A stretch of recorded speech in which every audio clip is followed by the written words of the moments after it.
There we go. Evening again, a little technical difficulty. Got the Village of Crooksville workshop this evening for Monday, September 22nd. Hope everybody had a good weekend. Lacey, what we got going on this evening? Last week you guys had asked that we talk about the Buckeye Street curve and what options we had regarding that. I did stick a picture, everybody knows what it looks like, but I did stick a picture in there.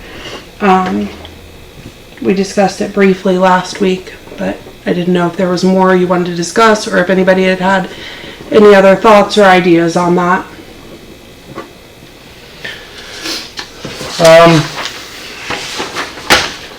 I mean, kind of splitting hairs here, but I would just recommend maybe to council where we paint the curb on just the curve portion from that residence driveway up around the curb, just slightly, you know, on that curve, and then leave it parking on the straight stretch section. I mean, that may help alleviate. You can kind of see in the picture that you took the overhead, there's a car actually parked right on the curb. Yeah. You know, if you paint that orange up maybe 15 or 20 feet from the edge of the driveway, maybe we can eliminate that and park it on the straight stretch and help that bottleneck there a little bit. Open to suggestions, of course. Just a question, wouldn't we have to do an ordinance for that? Because if there wasn't an ordinance that covered it, they pretty well could ignore it.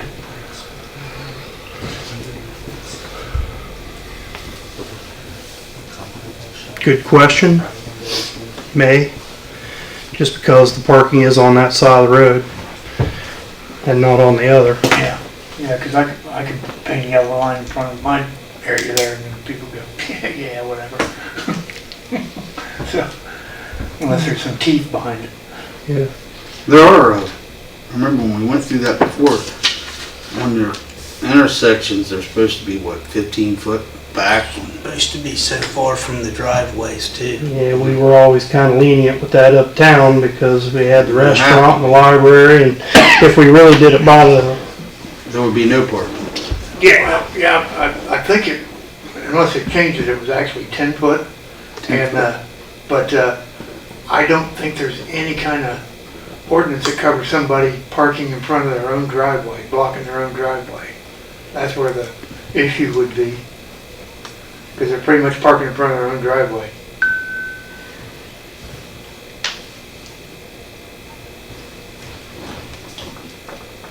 See when I approached him about, hey, see, think he can get up in the driveway a little bit? And, you know, just to, I don't know who it is, so. Don't need it. Yeah, I don't know if anybody's talked to them or not and explained to them Mm, what's just going on. Even It's by kinda- this picture, kinda- there's 3 cars in the driveway. Yeah. Yeah. Is that the alley that goes in like behind your place? Yeah. I think they moved.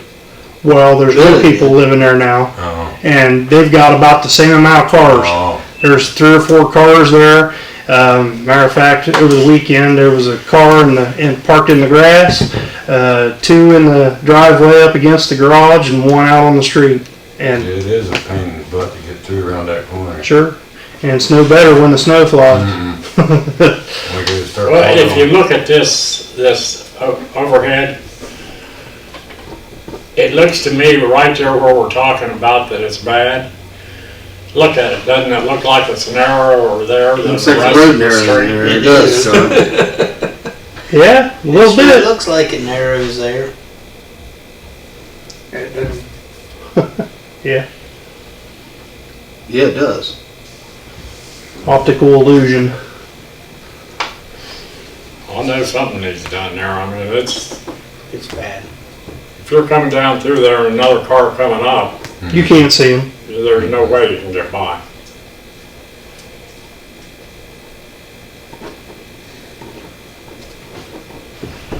And it's a tight turn out of Short Street. You say that's a bank in the back? where they couldn't. It is a bank. Yeah, it's pretty steep there. The car that's parking in the back is under that massive oak tree that's pictured there. Yeah. If you come any further south than that, it's a pretty steep 3 foot, 4 foot. There's the alley. You're nose diving. And it's that way all the way up that alley. Mm-hmm. On that side. On that side, yeah.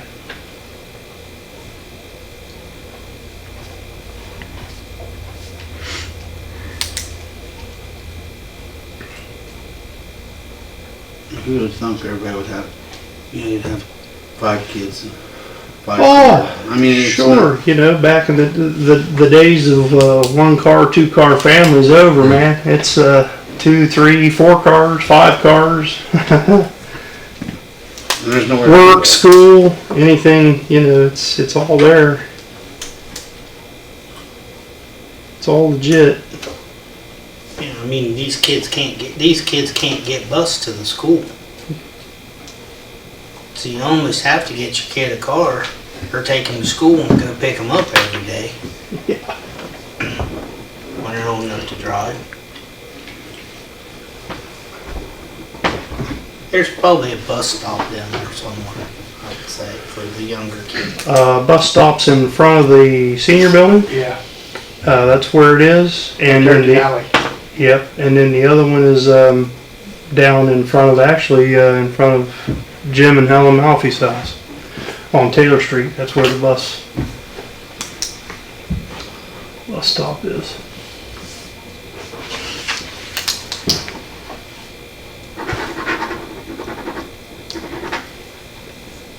Anybody else? Thoughts, ideas, suggestions?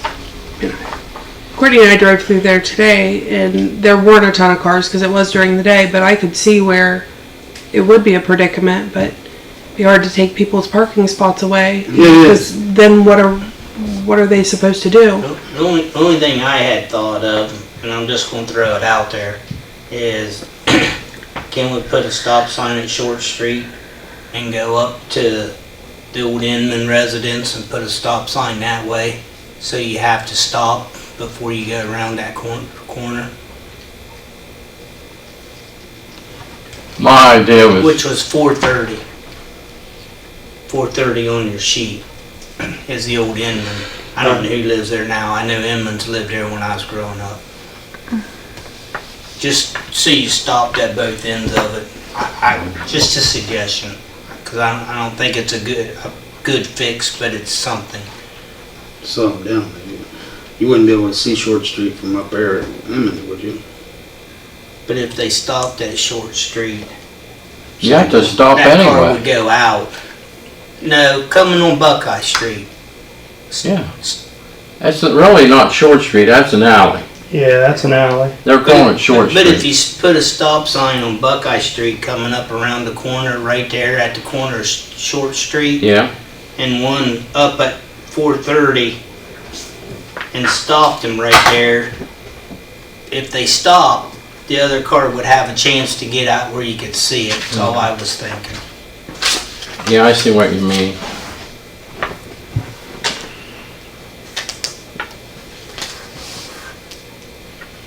But it's kind of hard to put a stop sign in the middle of the street with no intersection. Yeah, it really is. Well, and then it would be hard too, because if they're stopped, it's going to be hard for another car to get around them if they're Stopped in the middle of the stopped in the intersection. middle Well, of I the... would stop them back on the other side of the driveway that we're talking about, the house that has the cars that parks out there. I'd stop them before the alley. That way,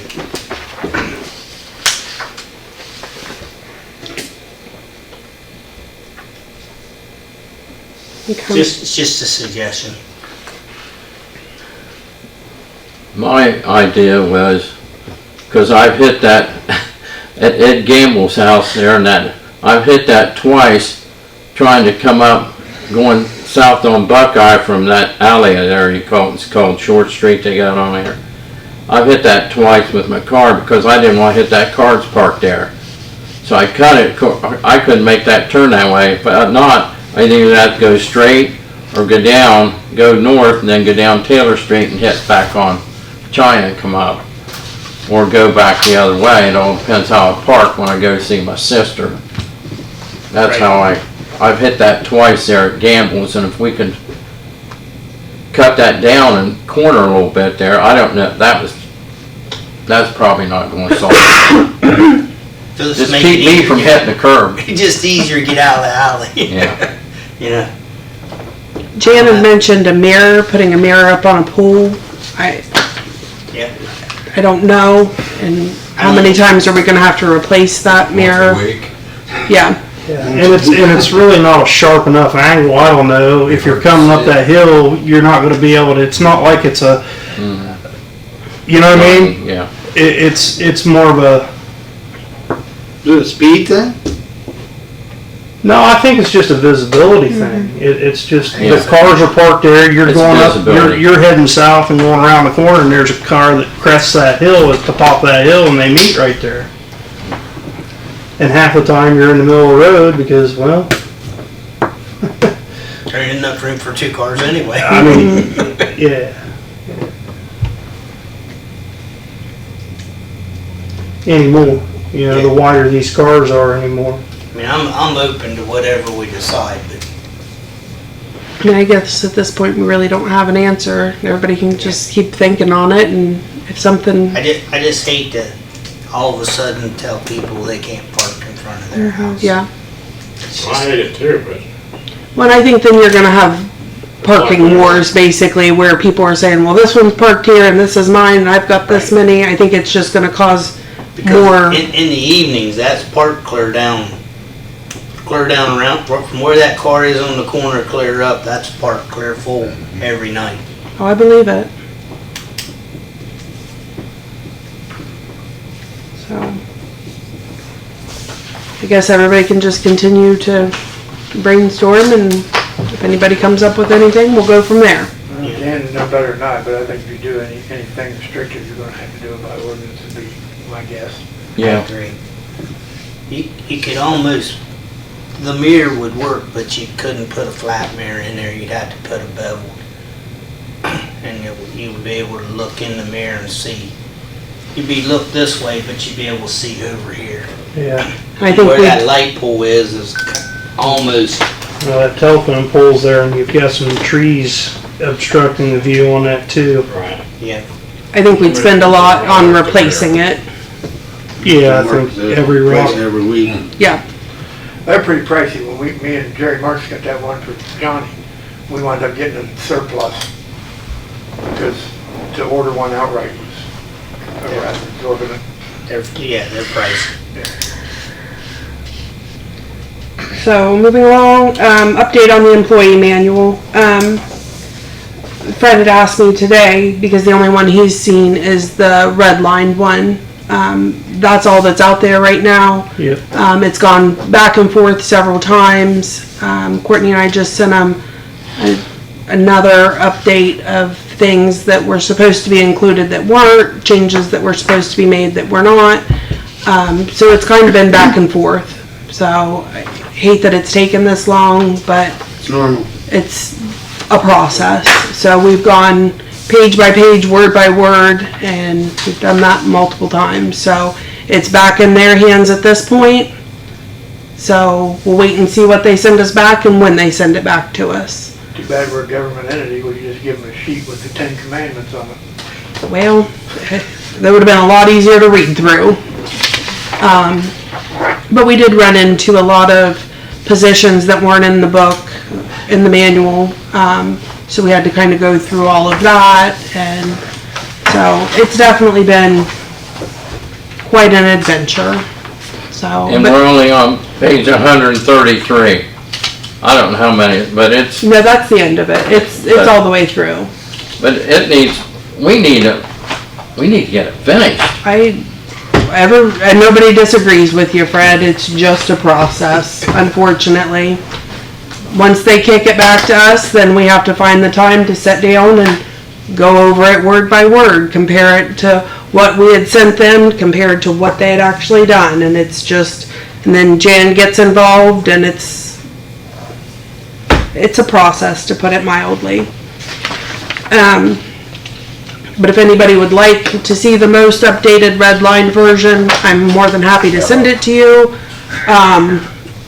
Via email is probably best because it is 130 some pages, but it's nothing out of the ordinary. What had happened was trying to update the fire and EMS protocol, and some of it parallels and matches, our administrative policies. And that's how I found out that, oops. I knew it was still going through the process. Yeah, that's where it's at. Okay. It may have slipped through the cracks, so now it hasn't. I think that multiple times. Jan's had it. She's been working with that, with the employment Squire and Ball. Squire and Bowles the entire time.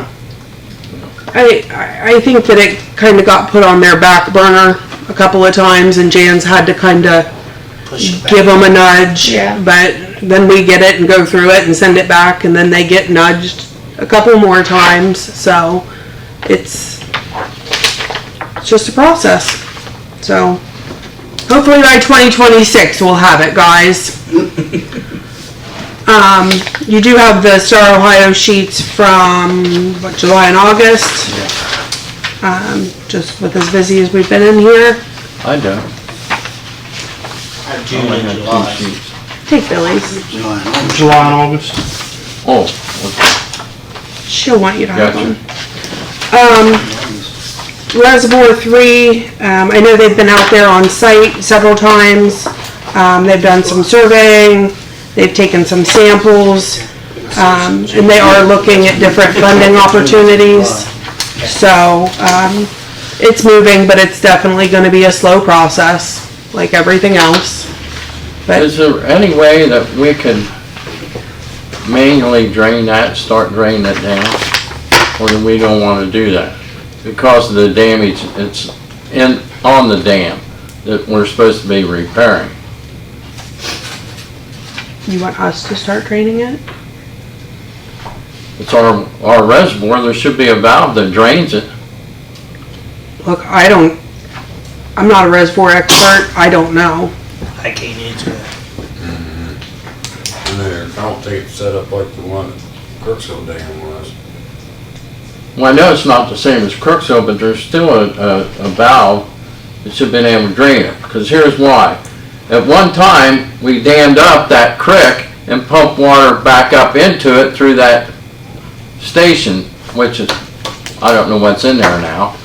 And I don't mean this to sound the way I it's know, gonna come out, but if but- it was that easy, then why would we have to go through all this process? I don't know, I and don't know either, but I'm thinking, why can't we start draining it ourselves and save a little bit of money on it? We drained the other one ourselves. No, that we had that done. Yeah, we did it.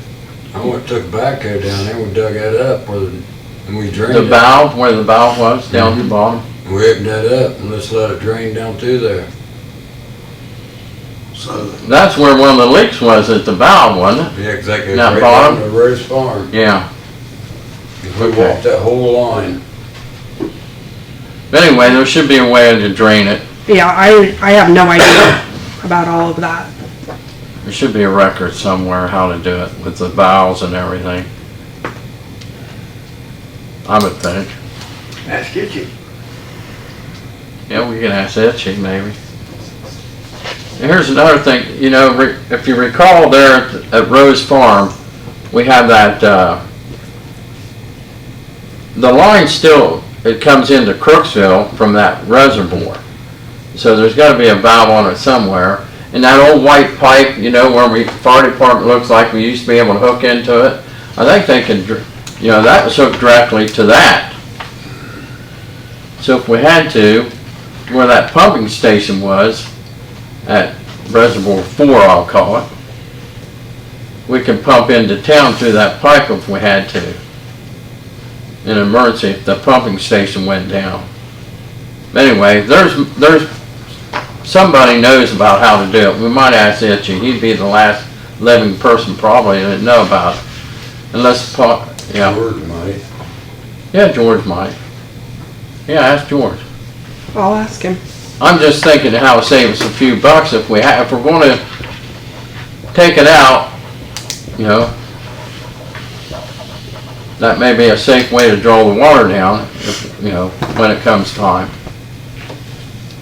Okay, that's all I'm gonna say about that. Guys, do you have anything you want to say during regular session? Real quick, just for our conversation in there, I was trying to figure out the price on that ambulance. 88,000 is what it was at that time, so, On the type 2. yeah. Yeah, and that was then, so it'd probably be a little bit more now, but, let's bring up to council too, we're going to be buying some hose. We had our hose testing, and our trucks don't have nowhere near the amount of hose, so just kind of give you an idea of how much we need. Our 1 3/4, we're good. We have an abundance of that. We have like way more than we need for that. Our 2.5, we're going to need, well, I think it was 12 sections, 8 or 9 sections failed. So we're going to need to probably buy at least 15 sections of that so we have spare when we get dirty. And for our 5-inch supply line, we had two sections failed, and then there was a section that was damaged, so we're down 300 foot of that. Our tanker has none on there. We're missing some. We're missing, like, we don't understand, like, where it got damaged. But so our tanker has no 5-inch on it. So we're going to have to get about 800 foot of that. So that'll be coming up, so we get back on track to where we need to have the trucks what they need on them, hose wise. And that's 500 foot is the minimum ISO requirement for that, any engine tanker to have on it. So that's why. And like I said, the tanker has 0 on it right now. That hose bed's just missing, so. Don't know where it went. The ambulance you talked about, is that Yeah, like a it's good. van? Yeah, it's like Roseville's. Like Roseville, Yeah. 88,000 for Yeah. a new one? That's what it was roughly what they paid. Yeah, brand new, so. Okay. I think if we get another one, that's what we need for going to Corning and Yeah, and it does. possible Is that broken type 2, is that finger the and van Corning. type? Yeah. Transit.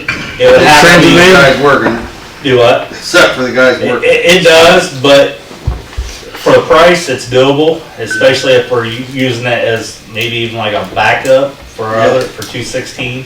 I mean, Or second runs. like I was telling them, I think that would be a better option than spending 100 to 200,000 to get 212 remounted. Cause it's gonna start at 100,000, but it's gonna be more than that because it's more than just a basic remount that they're gonna have to do. That's a remount. Yeah, New one, 350. Oh, yeah. yeah, so that's just something we're looking at. Yeah, but you're right, like the room wise, there's not as much room, but I'm just talking for the guys and gals working at this. some of the people at Roseville, they love theirs. Yeah, like I said, it's a little more cramped, but they love it. So. I mean, I just hear so many runs going to Corning for a possible broken finger, Every day. or Straitsville for somebody that's lightheaded. Yeah. That would be, you know. And, I mean, there'll be times when you can't take it because of what it is, but these, Well, I think there's About every call to Roseville here lately. yeah. You run 2 on them, they're just. Yeah, they're yeah, tight. like, You're just being real tight for people that run. It If is. they have to work somebody, it's not Yeah. the same. It has everything in it that a full-size one has. yeah, it's just smaller inside. I thought somebody had said at one time that there was a little bit less things you could do in the small one than the big You one. just, Just room. yeah, it's just room. room wide. Okay. Yeah, I mean, if you you can work- carry all the equipment you need on it, and, of course, we got something now, don't we? what's that? Yeah. Yeah, which, that's something else we're going, the prices for that, to replace the, straps for that skyrocketed, so we're gonna try to look at getting a grant to get like an actual Lucas device, cause it's a lot cheaper to replace what we need for it than for what we have, but right now, we're getting by with what we got. So we don't use it a lot, but when we do, that's $500 a pop, so. Okay. I was explaining to You them, answered what my question. I explained to them, we had a contract one time where we built 140 for New York City. When New York City, if you're trying to get from A to B and the traffic's backed up, they just pull up on a sidewalk, and down the sidewalk they go. Whatever's in the way, it's in the way. Some of those new units that we built them, they'd come back with 12, 15,000 miles on them, and they was done. Couldn't use them anymore. So they went to the Type 2 because it was so much cheaper. They could buy 3 of them where The they other was ones, paying the same thing for a Type 1. I wonder if we was ever gonna go that route. And that's not the ideal route, but it's very doable, and it's gonna save us on fuel, and everything's gonna be cheaper with it. So, That was my thoughts. yeah. You know, if we're gonna have to go to Straitsville for a possible broken finger, it's gonna be a whole lot cheaper to drive that Type 2 than the big buggy. little Sprinter van. Yeah. That was my thought process too. Because I said 216 right now, both our squads are out of service. 216 hopefully will be done end of this week. It's What happened to it? all the tie rod, you can move their tie rods about 2 inches each. So they're replacing that, and they're going to do an alignment on it. I had to order the parts today. They had us order the parts that was cheaper. So I got all that done. So what's the Type 2 cost? I mean, Roughly, to start, roughly around 80,000. It's gonna be less than 100,000, as long as the prices haven't skyrocketed in the last year or so. It's raining. Sounds like 100 great. grand versus 350 grand. no, exactly. With that, what all, does that have? That's the basic, which we could transfer everything from our other truck right onto it, so we wouldn't be needing to buy equipment. Because I'm pretty sure like our cot mounts and everything will go right into it. Right, that's what I was so, wondering about, the yeah. mounts, cot mounts. Yeah, even if we had to buy a new cot mount, that's like, I don't know, I'd say it's like 15 grand, but Still way under. it's still a lot cheaper than, I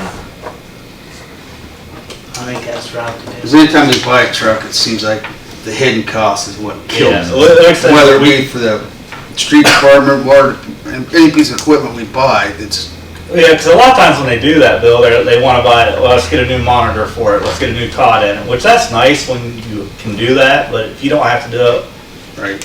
we've got what we need, so we just transfer it over. This is just letting us go out and do the runs and not have to set at the stations with no way to get to them. Well, they're capable of doing everything. It would have to be an all-wheel drive too, and that's why They're the price is capable a of little anything higher. their box does. It's just, they get to the point where they gotta work somebody. When they work with somebody, they have 3 or 4 guys in the boxes where they're switching off. Right. They go so many, and then not, you were working somebody in that little van. Stand on somebody's You're working shoulder. with somebody, you're gonna be, That's how it is. I mean, we do it quite often. they pretty much do You'd be stand on- surprised though how much room you got in that little van. I mean, I've seen hundreds of them and they just, Yeah.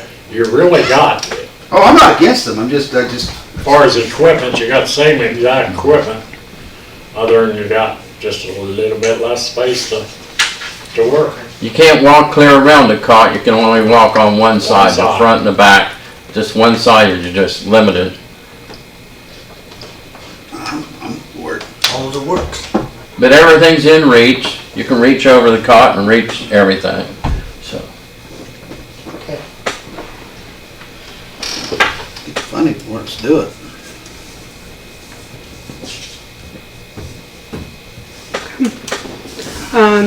Next I've got executive session ORC 121.22 G1 personnel.